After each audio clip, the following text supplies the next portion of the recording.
nakita kong bading dito sa Taiwan. Hi vlog! Hi vlog, welcome to my guys. My guys, we're here. Guys, super grabe. From Judge Juan Luna Juan Luna to. High School, public Sobrang- school. Nasa Taiwan na kami guys. Dito Sobrang na kami successful na nag-aaral. namin. Sobra. Shoutout sa mga taga-Judge Juan Luna dyan! Look at the big wide world we're living in. Yeah, I'll keep running until I discover it. I know I got. Welcome to our Day for Taiwan experience. And today, wala tayong plano. Good morning. Good morning from Taiwan. From Ximen. Today, there's no itinerary and no bookings, just walking around and letting Taipei surprise us. Sometimes the best travel days are the ones na bahala na kung saan tayo mapunta. Unang goal, breakfast. Because we had to have breakfast. Charot. And we went to this highly rated Yonghe breakfast shop. The word Yonghe means always peaceful, and itong kainan na to ay nasa Yonghe district ng Taipei. They serve traditional Taiwanese breakfast in a very affordable price, and very turo-turo yung vibes ng store na to, pero imbis na turo mo kung ano yung gusto mo, kukunin mo lang at dadalhin mo sa counter. This place is famous for their long bread dipped in hot soy milk. Ang sarap, promise.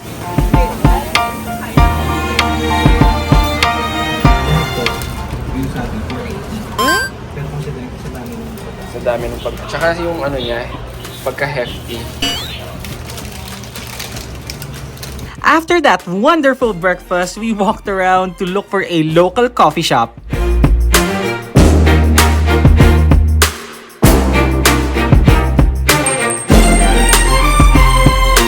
Wow, ang ganda-ganda mo, sana all.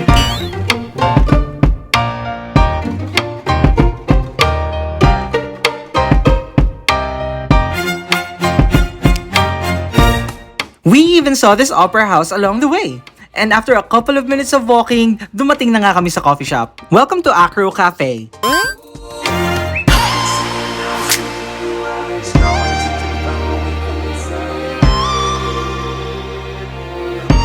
I got their caramel macchiato at si Miguel naman nag-iced americano. Hindi kasing tapang ng kape ng Vietnam ang coffee nila rito, pero okay na rin. Enough to give us a boost para sa mahabang lakaran na mangyayari today. And after taking a lot of photos and konting chismisan, we went back to exploring.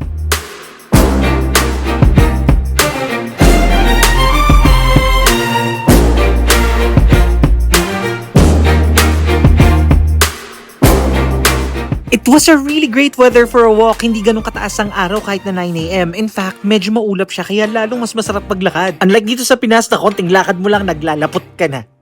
Ang thought process namin sa araw na to ay maglakad ng maglakad until we actually find a really cool spot. Sa ganda ng view and structures dito, hindi ka magsasawa. At na-discover nga namin ang Bupiliao Historical Block.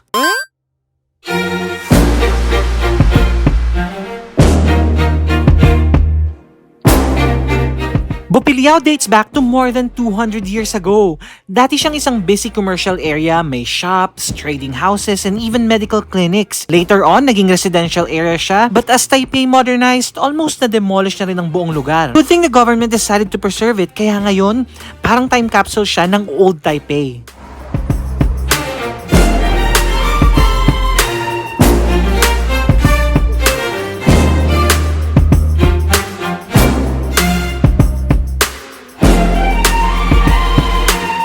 Libre ang mga exhibit dito, and they have a lot of displays that shows you how proud they are about their culture. There was even a museum showing how they handled the COVID pandemic. Pinapakita nila kung gaano sila ka-proud sa mga medical practitioners nila. And the red bricks ng mga building, sobrang ganda niyang backdrop ng mga photos.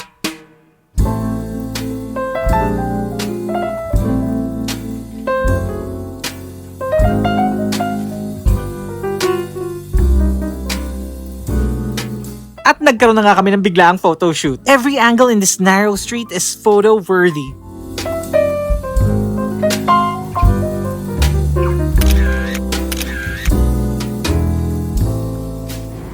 So, how was Bopilia? Huh? Bopilia? Bopilia? Kamusta naman? Parang intramuros.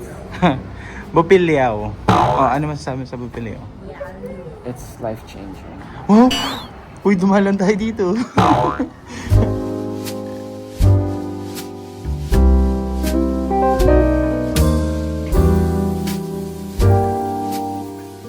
Pilyao is definitely a must visit. So kung mapapadpad kayo sa parating to ng Taiwan, make sure you take your time and just indulge on the culture. It also doesn't hurt na habang nagtitake ka ng photos, feeling mo nasa lumang Chinese movie ka.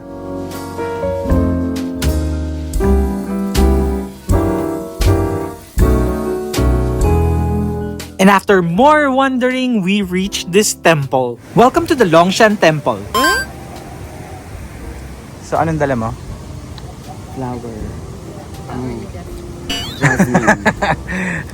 Ang flower ng nanay ko. Jasmine. Let's go.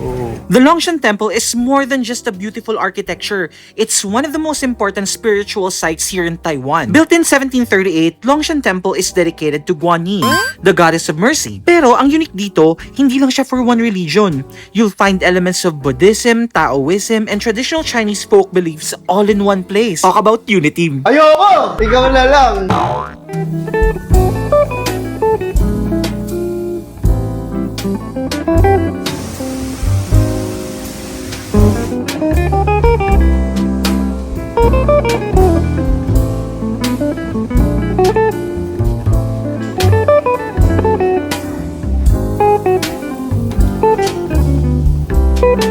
And after making our offerings and paying some respect, tumuloy na nga kami sa aming exploration.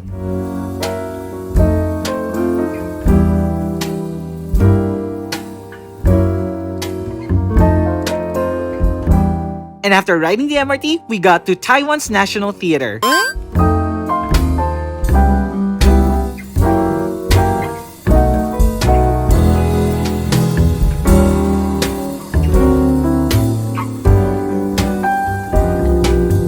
Ang National Theater at ang Concert Hall ay makikitang pareho sa Liberty Square. Kilala siya sa traditional na Chinese-style architecture na merong mga orange-tiled roof. So what's the difference between these two buildings? Yung National Theater para sa mga opera at stage performances, habang ang Concert Hall syempre para sa mga orchestra at symphonies na may world-class acoustic. Iba pa yata to. Ano to?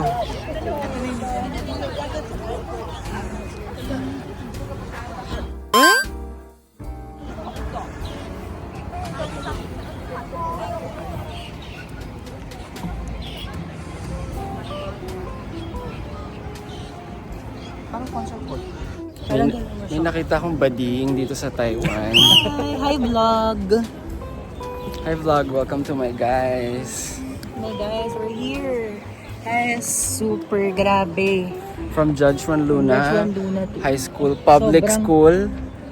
Nasa Taiwan na kami guys. Sobrang successful na namin. Sobra. Sobra talaga. Kaya sabi ko sa Ang inyo. hirap kaya puntahan ito. Kami Paano lang tayo yung may nakarating budget. dito? Nag-illegal tayo, di ba? Illegal. May parang tinan nyo, ang konti ng tao, di ba? Kasi kami lang yung may budget. Tsaka, aangat ka kapag tinapakan mo sila. Yes. Kaya wala na sila kasi tinapak-tapakan Yes, at laging, tatandaan nyo palagi na magtanim ng sama ng loob. At mang-scam. Huwag mong subukan. That's the thing. After roaming around the Liberty Square, napag-isipan naming umakyat sa Chiang Kai-shek Memorial Hall.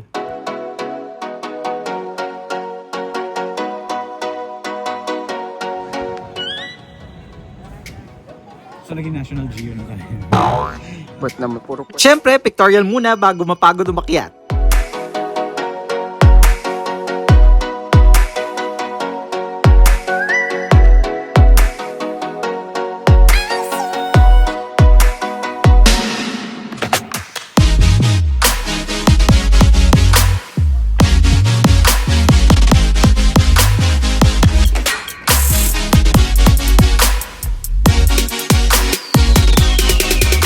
Chiang Kai-shek is a former leader of the Republic of China. And this memorial hall has 89 steps bago ka makarating sa taas.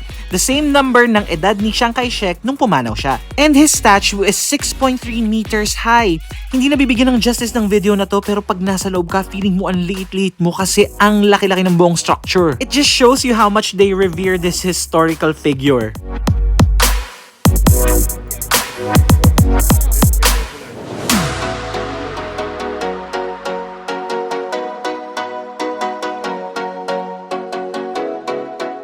After checking the memorial hall, we continued exploring.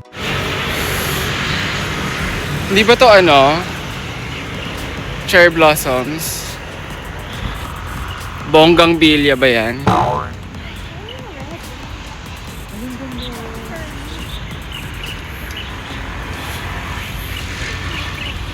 Porcupine. Ay, porcupine. Sea urchin. Mamaya poisonous pala yung nahawakan niya. Sa sobrang haba na nga ng lakaran namin mula pa nung umaga, we decided to rest for a bit here at their Peace Park.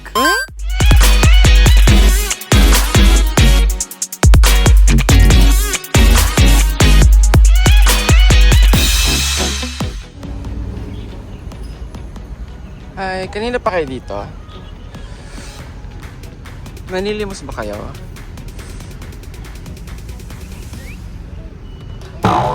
Tuloy na nga ulit ang lakad.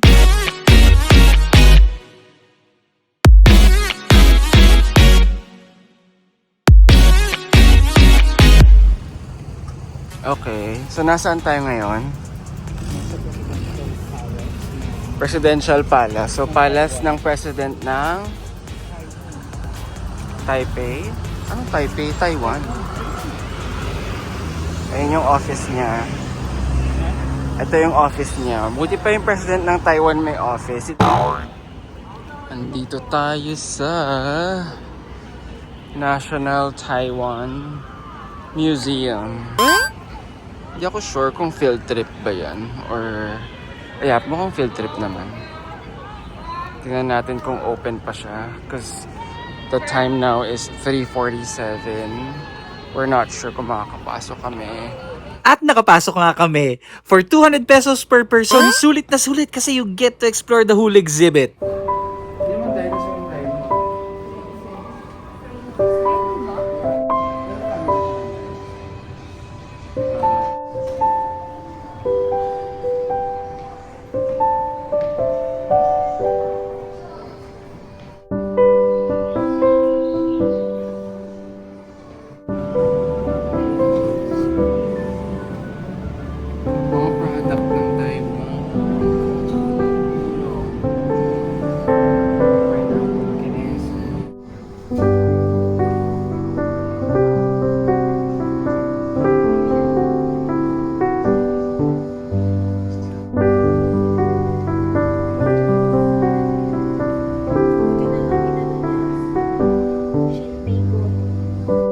Galaw mo, Paula.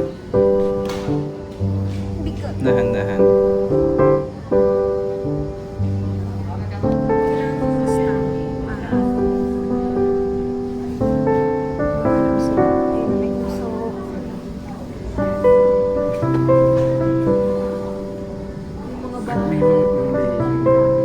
Sige, click mo. Wala tayo dito. Baka sayang.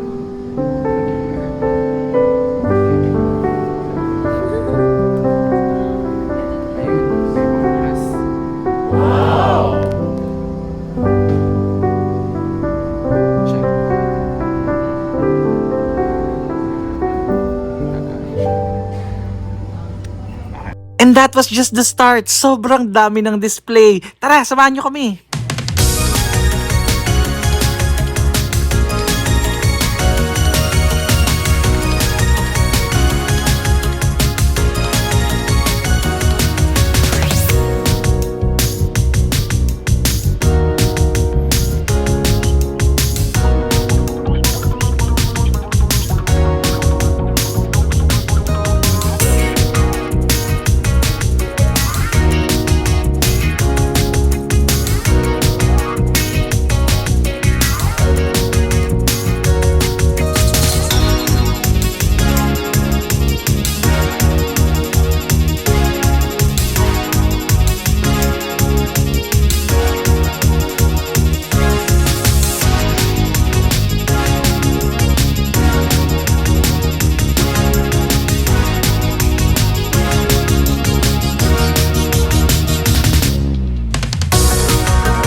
Of course, we can show you a video of all of the displays, but trust me, it was a really fun experience. Worth it na puntahan tong lugar na to. So if you get to visit Taiwan in the future, and if you want to know more about their history and culture, make sure you visit National Taiwan Museum.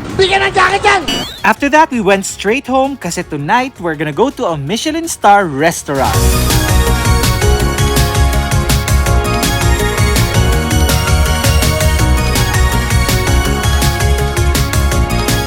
Welcome to Lao Shandong. Nasa basement ng isang mall ang restaurant na to, pero kahit nakatago siya dun sa loob, sobrang haba pa rin ng pila.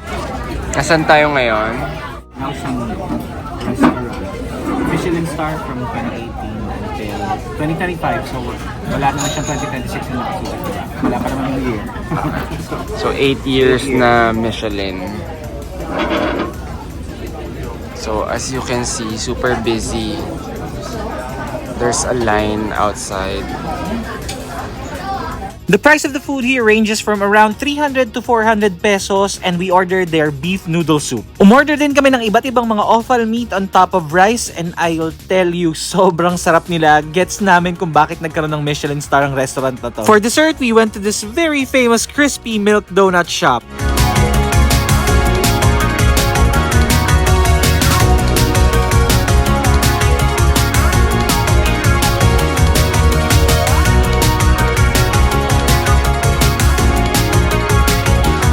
And that is how we ended our day 4 experience. Please subscribe and tune in because next week, we're gonna have the traditional Taiwanese tea experience, ride a gondola, and go to the Taipei Zoo.